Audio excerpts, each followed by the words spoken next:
What's up guys, it's Eric here. Welcome to my patch 13.7 tier list, the best comps on this patch. It took me a sec to make this video because it's honestly such a diverse patch. There are these comps that I'm going to go into this video, but some honorable mentions of other stuff that you can play.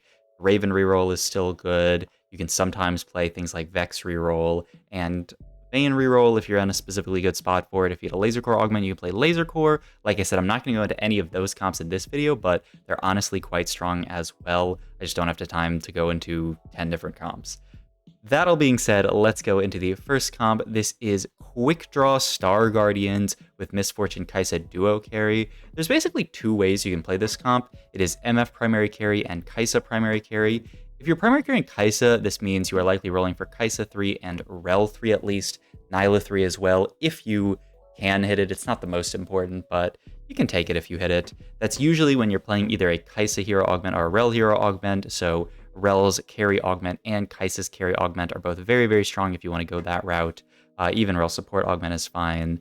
If you don't have those specific hero augments, or high roll a bunch of Kai'Sas, you can just default to playing a more Misfortune carry style, where you put most of your items on Misfortune, but either way, you're going to end up on a board pretty similar to this, usually for Star Guardians, a defender being Garen, being a big tanky frontliner, or Quickdraw because it is a huge damage boost on Misfortune, and a decent damage boost on Kai'Sa now, and you can end up in a very strong board like this. I've seen so many Misfortunes just absolutely shred my team with this board.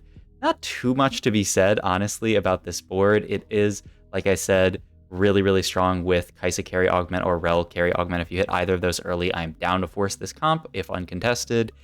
Even if contested, you could maybe try forcing it, but it's not the most recommendable. Nyla positioning could maybe be like this. It sort of depends. I like to spread out a lot late game, but positioning with Nyla is not the easiest thing to do. But yeah, as far as itemization goes, just sort of generic tank items on Garen. You're not meching him, so he can use something like a Warmox very well. Itemization for Misfortune, I've seen a lot of people going down and getting Archangels on her because she does have a ton of mana. It takes her a long time to cast, and she's also not getting any AP in this comp. It's not like you're playing her with Anima Squad and getting all this AP.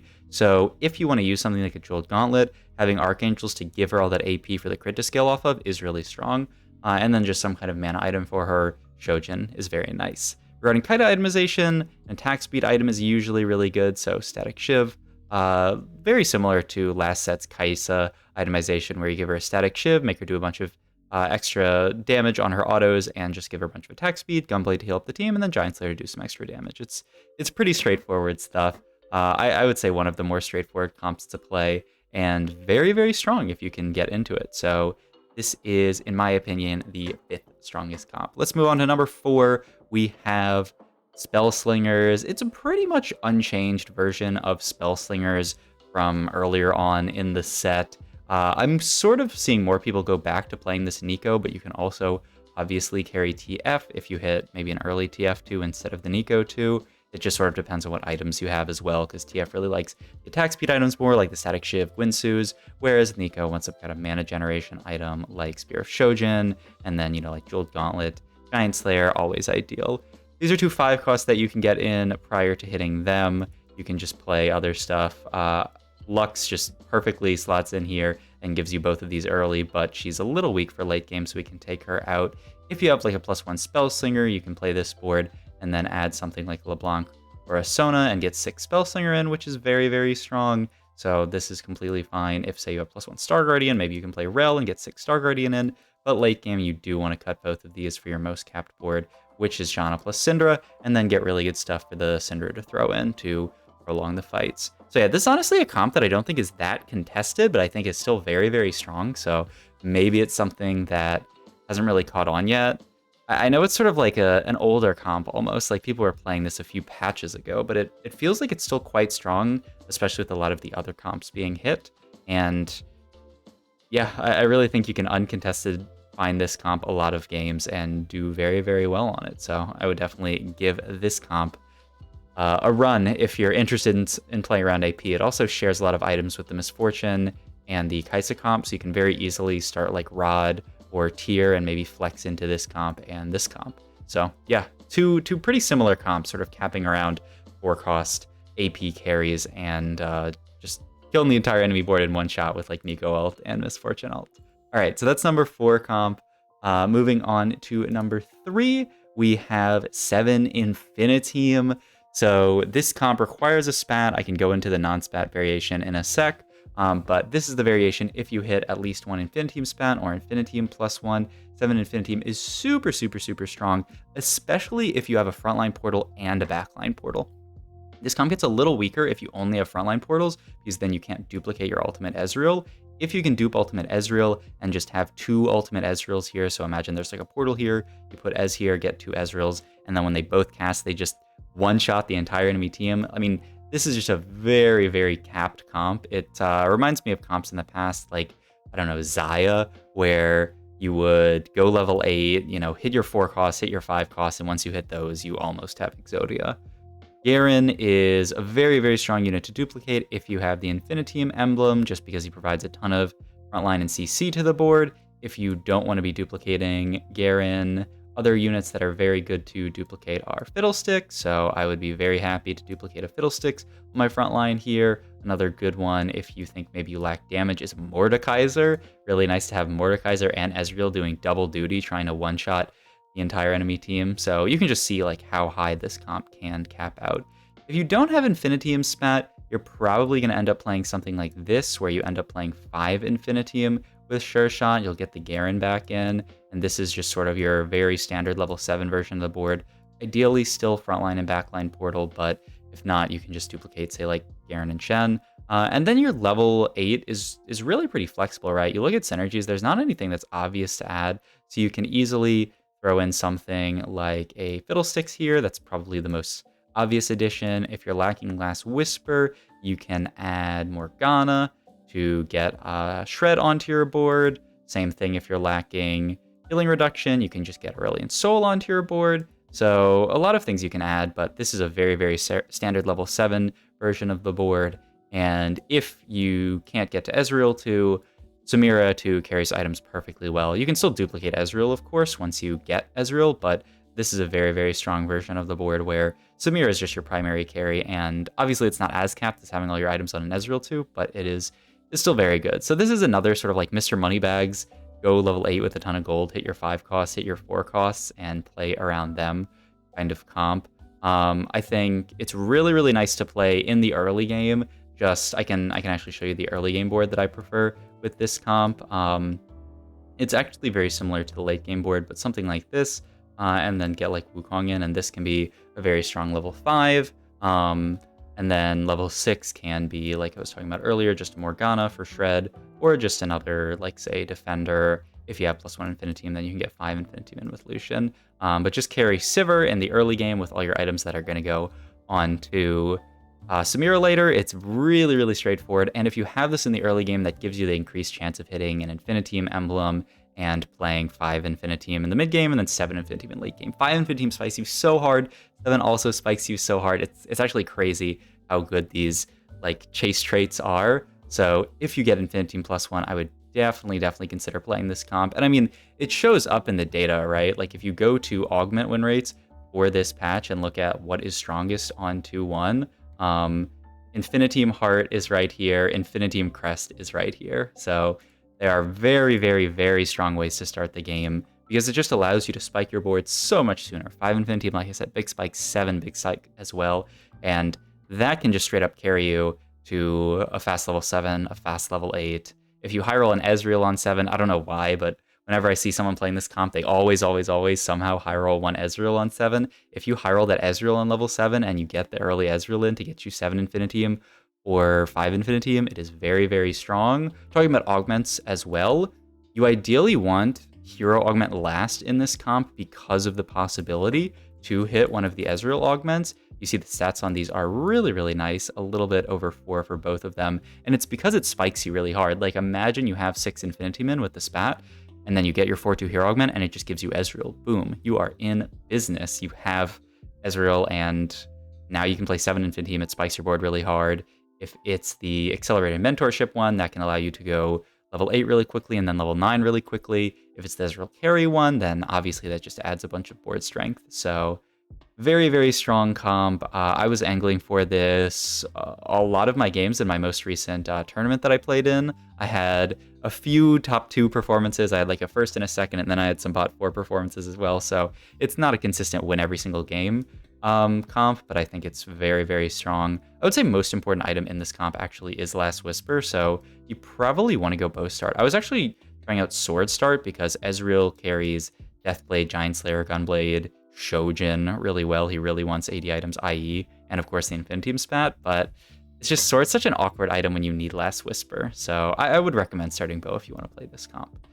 Alright, so these are all 4-cost centric comps, but what if you aren't interested in playing around 4 costs? What if you want to play some kind of more reroll type board? Well, I got a couple for you. Here is my opinion, the number 2 strongest comp on the patch, and it is a Lucian Reroll with Renegades and Quickdraws. So these are the 5 units that this comp is mostly centered around. 3 Renegades, get in Admin with Blitzcrank, and get in Quickdraw with Ezreal. Ideally, you're rolling for Lucian 3, Sylas 3, Blitzcrank 3, and if you hire a lot of Ezreals and Camille's, you can look for them, but they're not as important as these 3 units being 3-starred. And my god, if you get a Lucian 3 with blue buff, this guy starts pumping out damage. So I would definitely recommend tier start with this comp. I have had some really unfortunate games where I played this comp with 0 tiers, and it doesn't go as well as when you have blue buff. So if you want to play this comp, I would say tier start is very, very strong.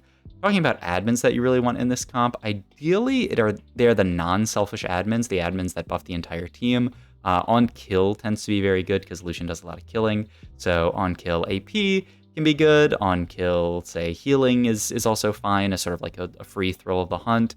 I've also done on kill attack speed, and it's pretty good on Lucian because his passive is actually that his auto attacks scale with AP. So if you have a bunch of AP on Lucian, getting extra attack speed on him isn't bad at all. So that's something you can think about as well, is just more attack speed through admin. The only selfish admins I do really like are healing ones, because there are 2 frontliners, 2 out of 3 frontliners, and the extra HP ones. If you have admins at the start of combat gain 30 HP, or admins when they drop to 66% HP gain, I think it's 45 HP. Both of those are pretty solid as well because it scales up the HP of Blitzcrank and Camille throughout the game. So those are the admins that I really like to play. I mean, it's really a straightforward 1-cost reroll comp. If you haven't played 1-cost reroll before, the way you play it is put 0 gold into leveling the entirety of stage 2. You just want to make as much econ as possible. Ideally play a lost streak opener and just go 5 lost streaks so you have a ton of gold. And then at 3-1, you're going to roll down a bit of your gold, try to hit everything 2-star, and if you're high rolling some units 3-star, so if you've not rolled like 5 or 6 Lucians, which in high roll scenarios does happen, that's not average, but sometimes you can high roll and hit that by 3-1, then you can easily just roll down for Lucian 3. I like to usually roll down to about 33 gold because that guarantees that you're going to make 40 gold the next round and then 50 gold the round after that.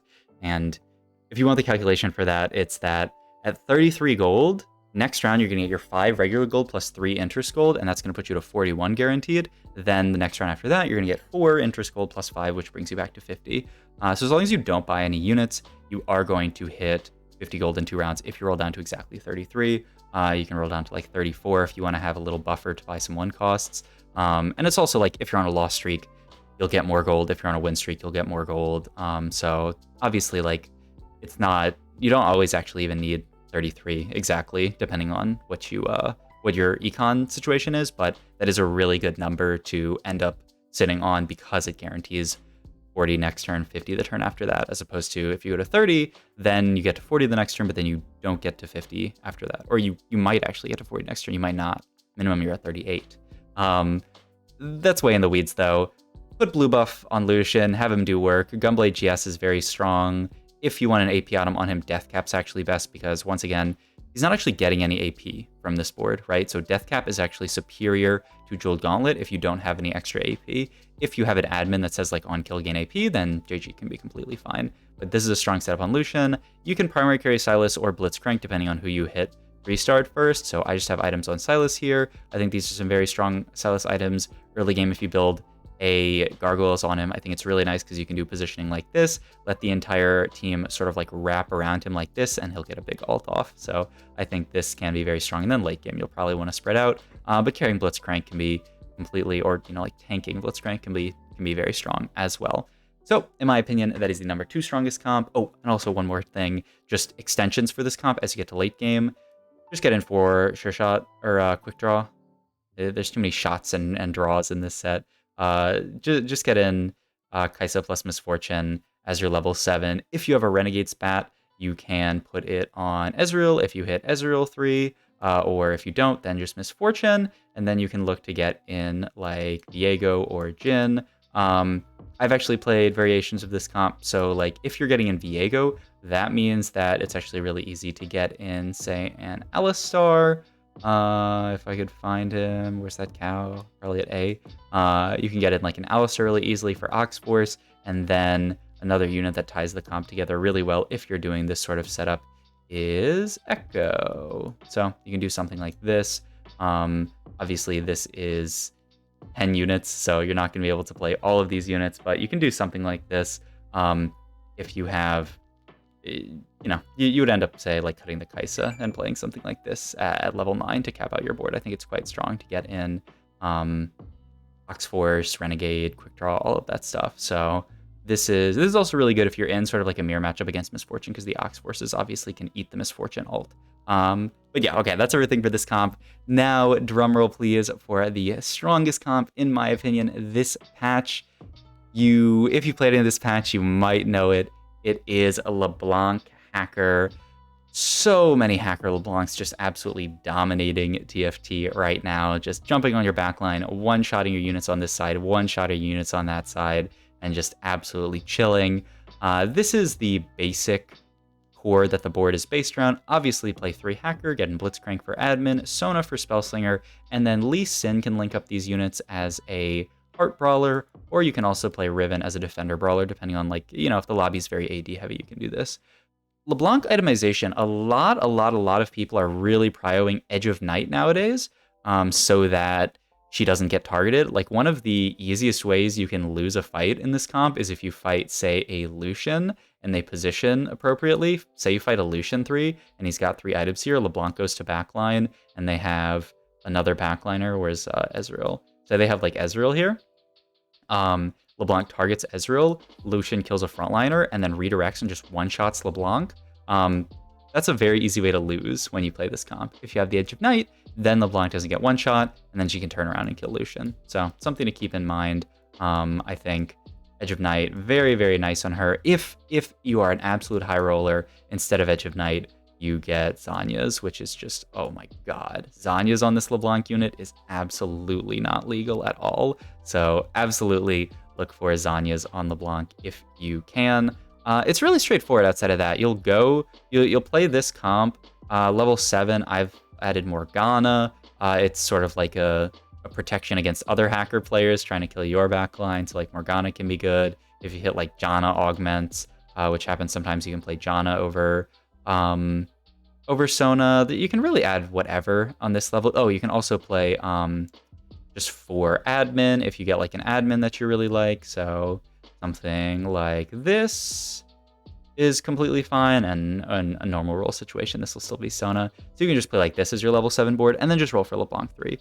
LeBlanc 3, really high prio. After that is probably Pyke 3. After that is probably Shen 3, but if you're not close to these, don't roll for them. But LeBlanc 3 is really the most important one, and then Pyke 3 if you can hit it, and Pyke can also hold. I mean, like a ton of items. You can put like Shojin on him. You can even put, I've seen like Sunfire on him because he is dashing into the enemy backline. He can kind of carry all sorts of items, AP items as well. Like, man, there's a lot of stuff. As far as admins that are really good, on kill obviously really good. On kill gain AP very good because LeBlanc is gonna kill a lot of units. The ones that make your team tankier aren't even bad. So the ones that like give all of your admins max HP are not bad, because LeBlanc will sometimes get targeted once she goes in the backline if you don't have the Edge of Night. So having some extra HP can't be bad. Even the scaling ones, like every 5 seconds gain AP, aren't the worst, because fights tend to last a decent amount of time after you've killed like this backliner. So being able to get through like this backliner and then their front line is kind of important. So that's something as well. A lot of, honestly, admins you can use in this comp. It's not the most important, like the end all be all having the most broken admin, but it's very good. But But yeah, in my opinion, those are the strongest comps of this patch. Hope you guys enjoyed this video. If you did, please interact with it in some way, like, comment, and or subscribe. Also check out all my links down below, my Metafy for my coaching, my Twitch where I go live, play games, do VOD reviews, my Discord where you can hang out with other people in the community. And yeah, hope you guys enjoyed this video, and good luck in the climb. Oh, I will be playing in the Mecha Cup this coming weekend, so check out my Twitch, or I guess I'll be live on YouTube as well, or me playing in that. Hopefully we can do well, make it to the second weekend, have a good showing. But yeah, thanks for watching, and thank you for all your support. I'll see you guys in the next video. Bye.